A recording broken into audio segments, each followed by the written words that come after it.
И утре ви чакам от 19 часа на Recovery Hub. Там е линка за Discord,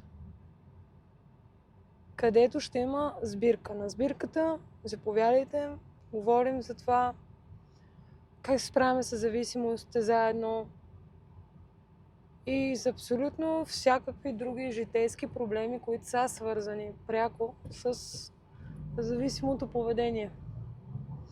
Говорим се открито за всичко.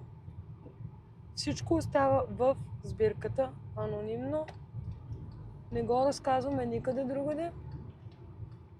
Всеки може да се казва както иска, а ако иска може да говори, а ако иска може и да не говори, може само да слуша, но е полезно.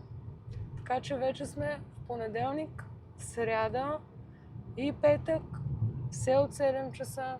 Всеки ден ставаме все повече, историите са все по-интересни, все по-полезни. Лично аз винаги научавам нещо ново от всеки.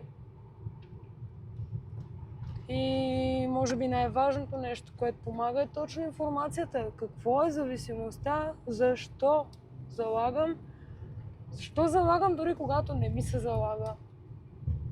Какво да правя с всичките си неопитомени емоции, как да започна пак да чувствам,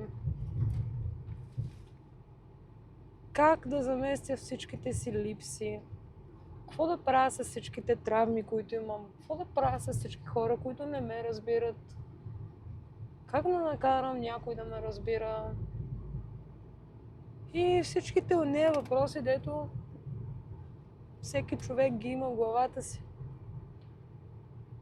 Но става разлика, че когато сме компулсивни комарджии, обикновено хората около нас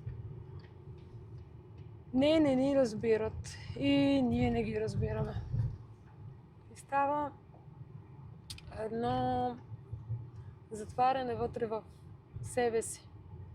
В опита сме да сме по-добрата си версия, да избягаме от проблема става по-голям. Затова има тази сбирка, чакам ви утре с нетърпение. За мен е удоволствие да сме заедно, да си говорим, да споделяме и да сме по-добрата си версия всеки ден. Чисти 24 часа без залог.